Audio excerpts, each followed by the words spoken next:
Boa tarde, pessoal. A gente vai começar apresentando nosso grupo é o primeiro do seminário, né? A gente vai começar falando sobre intoxicação alimentar. E meu grupo é composto por Daniel, Liduína, Luíne e eu. E eu vou começar falando primeiro das aflatoxinas, que é uma micotoxina produzida por um fungo do gênero Aspergillus. É um dos principais tipos de micotoxina, né, presente em diversos alimentos, sendo considerada uma contaminação que representa um risco para a saúde, né, dos humanos e alguns animais domésticos. A sua presença, assim como de outras micotoxinas em alimentos, é um problema para toda a saúde, né, para toda a população e para a qualidade dos alimentos.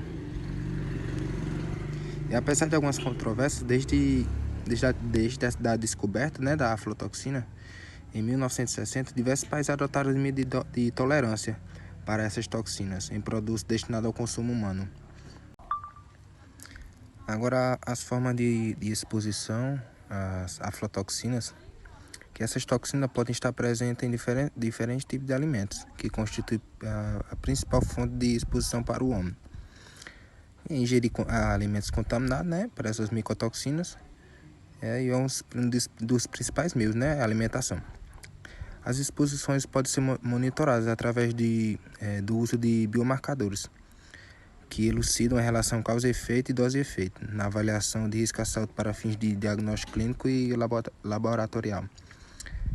A aflatoxina B1, né, que existem 4, né, é B1, B2, G1 e G2. A B1 ela apresenta maior toxicidade e é mais comum de ocorrer, logo será o foco principal, né, no diagnóstico e prevenção e tratamento. A exposição do ser humano à aflatoxina pode ocorrer no consumo de alimentos, como eu já falei, inalação e entre outros meios. Agora, epidemiologia, né? É bem desconhecido os casos de humanos infectados por essa micotoxina. Tem casos esporádicos que têm sido relatados em animais, que é o mais comum, né? E um dos mais importantes registros de aflatoxicose em humanos ocorreu em mais de 150 aldeias, em distritos adjacentes a 2 estados vizinhos lá na Índia, em 1974. Aí 397 pessoas foram afetadas e 108 pessoas morreram. Sintomas e sinais, né? Por mais que os estudos sobre os efeitos da aflatoxinas ainda não sejam assim tão avançados, sabe-se que a contaminação é diretamente associada a complicações no fígado, né? Como ocorre cirrose e hepatite B. Os impactos agudos, por sua vez, são caracterizados pela aflatoxicose, né? Que ocorre em ingestão elevada de toxinas num período curto de tempo. Aí seus principais sintomas incluem vômitos, diarreia, febre, alergia, dor abdominal, dor de cabeça e uma baixa imunidade. Diagnóstico. Para a determinação das aflatoxinas nos alimentos, é de suma importância a colheita correta da amostra do substrato a ser examinado. O erro total em um procedimento analítico é composto pelo erro na colheita, né, da amostra, o erro na subamostra e um erro na análise. O erro na determinação da aflatoxina, devido à má colheita na amostra, provém de heterogeneidade da distribuição destas toxinas no volume total da amostra. Os métodos de diagnóstico também para as aflatoxinas podem divididos em 3 categorias principais, né? Bioavaliação, quimioavaliação e imunodiagnósticos, de tratamento e prevenção. Como descrevemos até aqui, né, foi descrito que as principais consequências das aflatoxinas estão relacionadas à intoxicação no organismo, que é especialmente no fígado. A detoxificação serve para tratar justamente esse tipo de condição, que é por meio de uma suplementação natural individualizada que visa eliminar o acúmulo de toxinas no corpo. A detoxificação serve para tratar justamente essa condição. Sua ação proporciona uma limpeza profunda dos órgãos, né, sobretudo no fígado, no intestino e na vesícula biliar por meio da dilatação de seus canais. Cálculos biliares e hepáticos passam com facilidade. Todo esse processo facilita a eliminação dessa micotoxina de uma maneira natural, saudável e eficaz. A detoxificação melhora a imunidade, que é comprometida pela aflotoxicose, e ainda garante benefícios como um equilíbrio dos líquidos corpóreos, redução da gordura no fígado, diminuição da acidez do líquido do corpo, limpeza orgânica, entre outros. Aí a melhor maneira de evitar as aflatoxinas é não consumir alimentos contaminados por essa micotoxina, que é o milho, o leite, o amendoim, mas não precisa abdicar essas opções no cardápio para garantir mais segurança em sua alimentação. Enquanto consumidor, é a responsabilidade da gente conhecer a procedência de cada alimento, verificar se o produto respeita os padrões previstos em lei, se os produtos adotam todos os cuidados necessários, né? Mesmo com todas as precauções, caso perceba que foi intoxicado, o ideal é procurar um médico de confiança, né? E cuidar da saúde com a detoxificação. Olá pessoal, eu sou Liduína Andrade e irei abordar o tema botulismo, que é uma doença neuroparalítica grave não contagiosa, causada pela ação de uma potente toxina produzida pela bactéria Clostridium botulinum. É uma doença bacteriana rara que entra no organismo por meio de machucados ou pela ingestão de alimentos contaminados, principalmente os enlatados e os que não têm preservação adequada. A doença ela pode levar à morte por paralisia da musculatura respiratória. Então, é uma doença que pode provocar uma condição grave de saúde.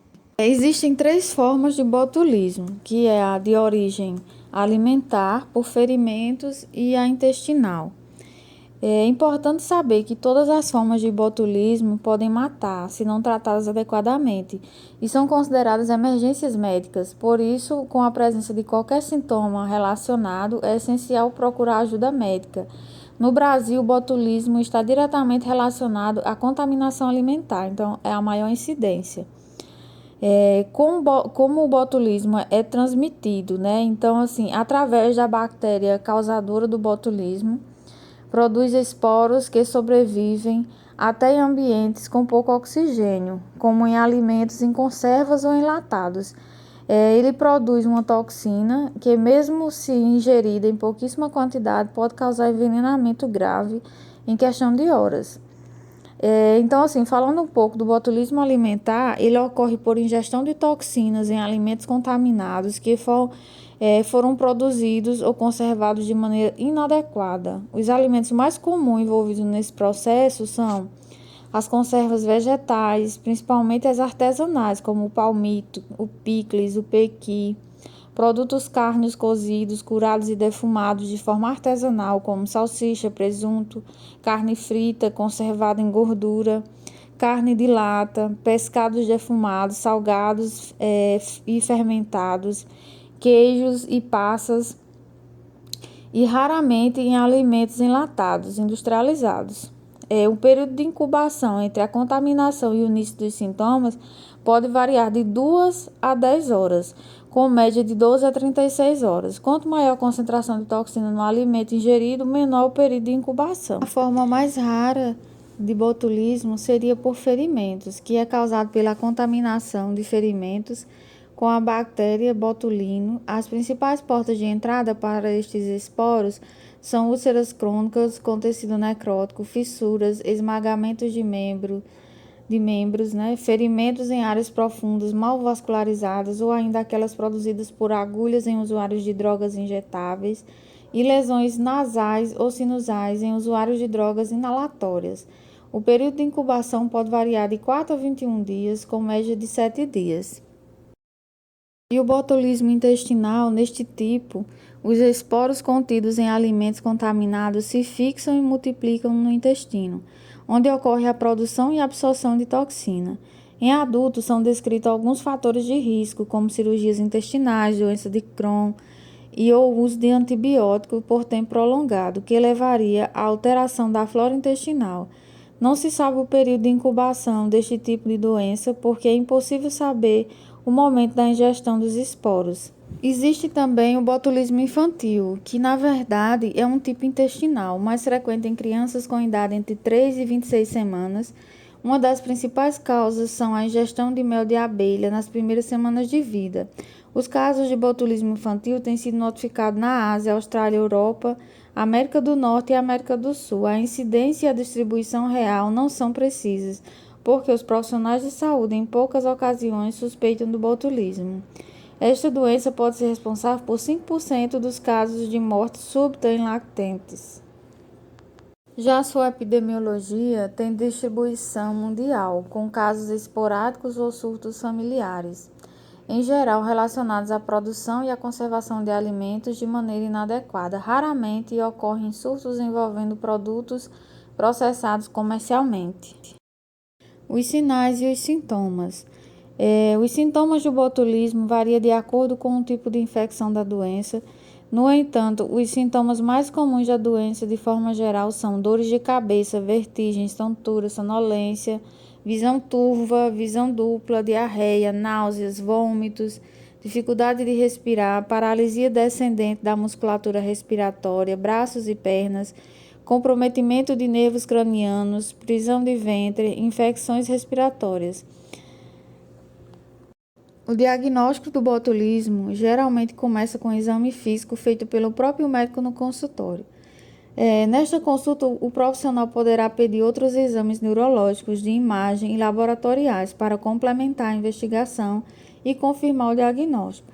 Nesta consulta, o médico observa os seguintes sintomas: ausência ou diminuição dos reflexos do tendão profundo, ausência ou diminuição do reflexo faríngeo, pálpebra caída, perda da função, sensibilidade muscular, intestino paralisado, comprometimento da fala, retenção urinária com possível incapacidade de urinar.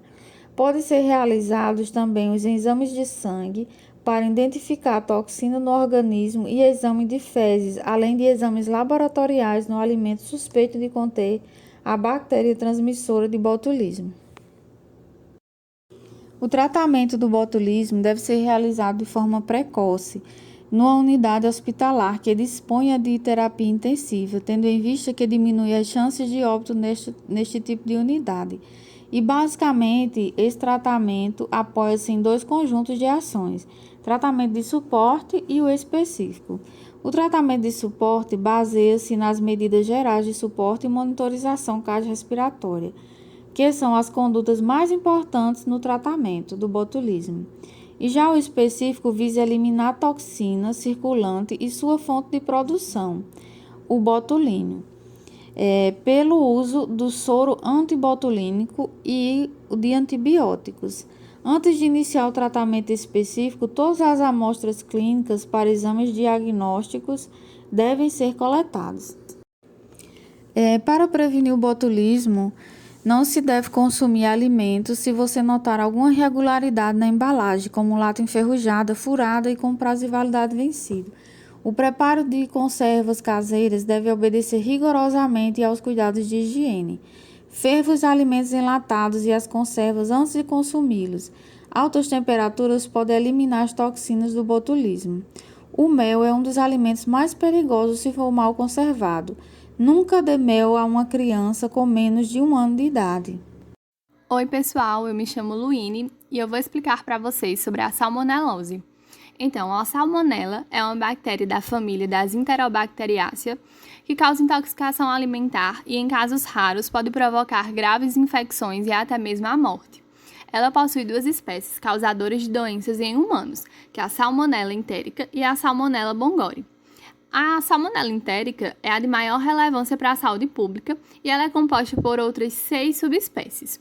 A salmonela ela pode causar 2 tipos de doença, dependendo do sorotipo, que no caso é a salmonelose não tifoide e a febre tifoide. Com relação às formas de exposição, ela pode ser encontrada em animais, como galinhas, porcos, répteis, anfíbios, vacas e animais domésticos também, como, por exemplo, os cães e gatos. Assim, qualquer alimento que seja proveniente desses animais ou tenham entrado em contato com as suas fezes podem ser consideradas vias de transmissão da salmonelose. Dessa forma, a contaminação pela salmonela, ela pode acontecer ao se consumir água ou alimentos contaminados, como verduras, ovos, frutas, leite não pasteurizado e carne. Com relação à carne e o ovo, a contaminação acontece principalmente quando esses alimentos são consumidos crus ou mal passados. Ao lado eu coloquei a imagem de alguns alimentos, dos que são mais propícios a essa contaminação. E aí tem a foto de alimentos já cortados e embalados, que hoje em dia é muito comum a gente ver nos mercados, E esse tipo de alimento que já está pronto para o consumo, já está descascado e cortadinho, eles são muito propícios, para essa contaminação, já que outra pessoa já vai ter contato com o alimento, já vai ter que embalar, então o risco de contaminação é bem maior. Sobre a epidemiologia, a salmonelose ela é considerada a zoonose mais difundida do mundo. E como o ciclo de transmissão de salmonela envolve praticamente todos os vertebrados e a sua veiculação está associada à ingestão de alimentos, seu controle ele representa um desafio para a saúde pública.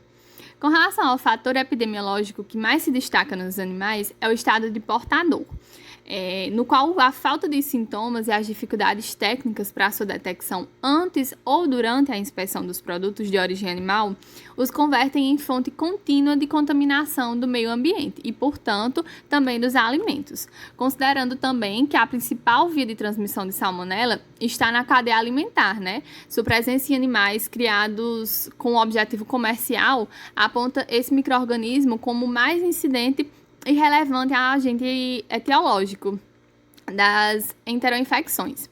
Isso também ocasiona um grande prejuízo para a indústria, particularmente de bovinos, suínos e aves, tanto para o mercado interno quanto também para a exportação, sendo que em alguns países a rigidez na inspeção representa necessidade constante de qualidade. Sinais e sintomas. Como eu tinha dito anteriormente, a salmonela ela pode causar 2 tipos de doença, dependendo muito do sorotipo. Então, pode causar tanto a febre tifoide quanto a salmonelose não tifoide. Os sintomas eles são semelhantes a outros problemas gastrointestinais, mas eles são confirmados por meio de exames de sangue e fezes, além da análise clínica do médico, conforme cada caso. No caso da febre tifoide, os sinais e sintomas mais presentes, mais comuns são a febre alta, as dores de cabeça, mal-estar em geral, falta de apetite, retardamento do ritmo cardíaco, aumento do volume do baço, manchas rosadas no tronco e também a prisão de ventre ou diarreia. No caso da salmonelose não tifoide, os sinais e sintomas presentes são a diarreia, vômitos, febre moderada, dor abdominal, mal-estar em geral, cansaço, perda de apetite e também calafrios. Diagnóstico da salmonelose não tifoide. Com relação à detecção da salmonela, ocorre a partir do isolamento do agente nas fezes ou vômito ou ainda nas amostras dos alimentos suspeitos consumidos. As fezes elas devem ser coletadas durante a fase aguda, antes do tratamento com antibióticos. Em pacientes com a infecção ativa, do mesmo modo também, para as crianças ou indivíduos com dificuldade de obtenção de amostras, a gente deve priorizar a utilização dos suaves retais. Nos pacientes com suspeita de febre tifoide, a pesquisa de Salmonella typhi nas fezes é indicada a partir da 2ª semana da doença, assim também como na fase de convalescência e na detecção de portadores. Após a confirmação do diagnóstico, o médico vai poder indicar o tratamento mais adequado conforme cada caso. Já com relação ao exame de fezes, ele é fundamental porque ajuda o médico a identificar qual é a bactéria que está causando essa gastroenterite, permitindo também selecionar o melhor antibiótico para que ela seja eliminada. O diagnóstico da febre tifoide é feito com base na avaliação clínica do paciente, histórico de onde ele esteve e o que foi que ele consumiu. Também é importante saber os hábitos de higiene e se ele vive em regiões com pouco saneamento básico ou não. Com base nos sintomas tradicionais, que podem se confundir também com os de outras doenças, como, por exemplo, as infecções por salmonela entérica, do sorotipo Paratype, ou doenças que apresentam febre prolongada, como pneumonias, tuberculose, meningite, e entre outras. O médico ele pode solicitar exames específicos para diagnosticar a doença, como, por exemplo, exame de sangue, exame de fezes, exames de urina, ou então aspirado ou punção medular, que é a técnica mais eficaz. Com relação ao tratamento e à prevenção da salmonelose não tifoide, no geral, a infecção causada pela salmonela, ela não precisa de internação ou de outras intervenções médicas. Nesses casos, o tratamento ele pode ser feito em casa por meio do repouso, da ingestão de bastante água, que é importante sempre manter o corpo hidratado, né? E também para controlar os sintomas. Já nos casos mais graves, a reposição eletrolítica, né, que é para fornecer os eletrólitos que podem ser perdidos pelo vômito ou então pela diarreia, e a reidratação são indicados. O tratamento com os antibióticos, ele não é recomendado para casos leves ou moderados, nos indivíduos que são saudáveis, porque esses medicamentos, eles podem não eliminar completamente as bactérias e selecionar cepas resistentes, né? Ou seja, eles podem tornar o tratamento ineficaz. No entanto, grupos de risco à saúde, como, por exemplo, os bebês, idosos e pacientes imunocomprometidos, eles podem precisar receber antibióticos, os quais também podem ser administrados se a infecção se disseminar do intestino para as outras partes do corpo.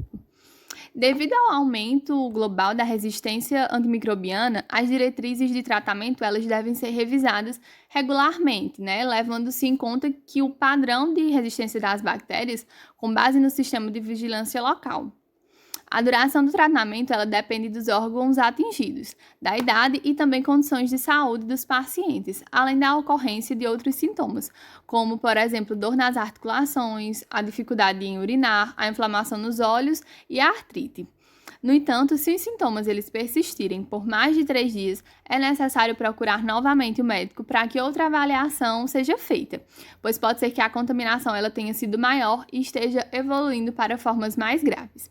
É importante também ressaltar que mulheres grávidas, crianças e idosos, eles são mais sensíveis às infecções intestinais, incluindo a salmonela, e devem ser levados ao médico logo assim que os primeiros sintomas forem identificados, para que dessa forma sejam evitadas maiores complicações. Falando sobre a prevenção, a salmonelose ela pode ser prevenida por meio da adoção de medidas de controle em todas as etapas da cadeia alimentar, desde a produção agrícola até o processamento, a fabricação e a preparação de alimentos, tanto nos estabelecimentos comerciais quanto nas residências. Em casa, por exemplo, as medidas preventivas para a salmonela, elas são semelhantes àquelas usadas contra outras doenças transmitidas também por alimentos.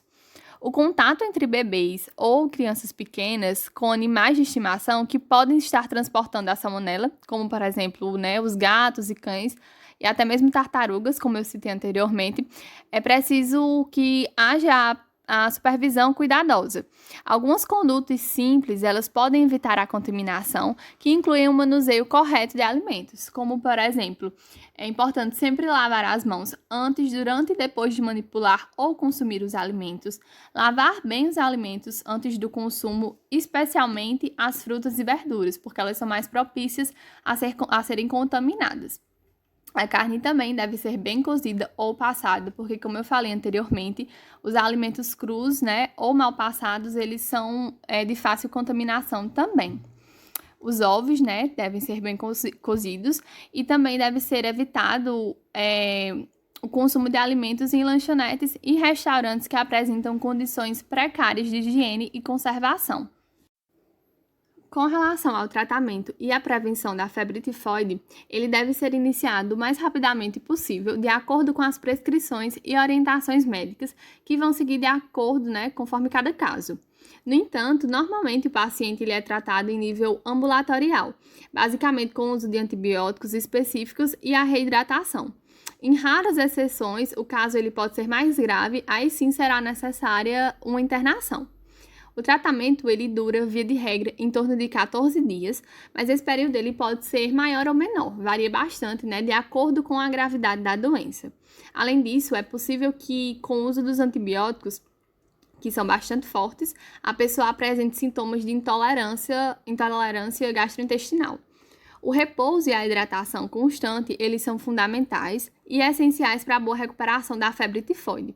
É importante também que as pessoas em tratamento, elas sempre lavem bem as mãos com água e sabão, depois de usar o banheiro, e também é importante evitar o preparo, né? Preparar e servir alimentos para outras pessoas, porque é importante, já que isso irá ajudar a diminuir a chance de transmitir a infecção.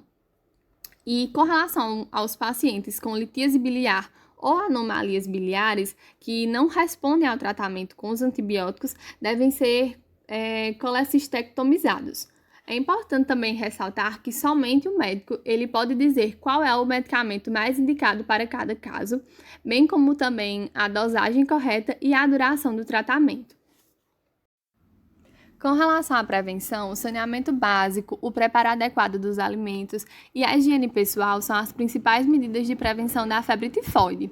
A vacina que está disponível atualmente, ela não possui um alto poder imunogênico e a imunidade dela é de curta duração. Dessa forma, é indicada apenas em situações específicas, como, por exemplo, para os recrutas, né, que vão para outros países em missão, aqueles países endêmicos, ou então pessoas sujeitas a exposições excepcionais, como, por exemplo, aquelas pessoas que trabalham em contato direto com esgotos ou pessoas que vivem em áreas de alta endemicidade. É importante também falar que o Regulamento Sanitário Internacional da Organização Mundial da Saúde não recomenda a vacinação contra a febre tifoide para viajantes internacionais que se deslocam para países onde estejam ocorrendo casos da doença. Em se tratando de alimentos, é importante observar alguns aspectos, né? É importante sempre consumir água tratada, selecionar bem os alimentos frescos, né? Com uma boa aparência, e antes de consumo é importante sempre lavá-los e desinfectá-los. Também é indicado que sempre consuma-se o leite e derivados pasteurizados e não utilizar alimentos depois da data de vencimento. Além disso, é importante sempre proteger os alimentos e as áreas da cozinha contra insetos, animais de estimação e outros animais. É importante sempre guardar os alimentos em recipientes fechados. Então, dessa forma, é bem mais fácil prevenir a febre tifoide. Olá, meu nome é Daniel, sou aluno do curso de farmácia da FASP e estamos apresentando um trabalho da disciplina de toxicologia. Minha parte ficou com nitrato e nitrito. Os nitratos e os nitritos são aditivos tradicionalmente utilizados na horticultura, fabricação de diversos alimentos e, em especiais, embutidos e carnes curadas, devido às suas propriedades de conservação. Exerce a função de impedir ou retardar alterações provocadas pela ação de micro-organismos, enzimas e ou agentes físicos. Forma de exposição bastante evidente, tem o nitrato de potássio e o nitrito de sódio, que são largamente utilizados devido à sua capacidade de fixação da cor rósea da carne e ao seu poder antimicrobiano que inibe o crescimento do Clostridium botulinum, bactéria anaeróbica responsável pela intoxicação alimentar conhecida por botulismo. Na epidemiologia, a alta ingestão desses aditivos favorece uma real preocupação, principalmente aos grupos de risco, como gestantes e crianças. Seus efeitos adversos estão representados pela ação da metahemoglobina, que provoca intoxicação ao organismo, e pela formação endógena de N-nitrosos, que apresenta os efeitos carcinogênicos, teratogênicos e mutagênicos. Nos sinais e sintomas, temos intoxicações agudas, formada pela metahemoglobinêmia, que resulta da exposição a essa substância química, que oxida o ferro da hemoglobina de seu estado ferroso para a sua forma férrica, impedindo o transporte de oxigênio, causando uma anemia funcional, gerando hipóxia e um metabolismo anaeróbico.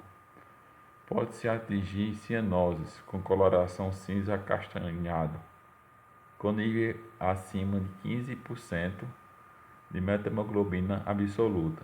Em níveis acima de 55%, ocorre dispneia, bradicardia, hipóxia, acidose, convulsões, coma e arritmia cardíaca.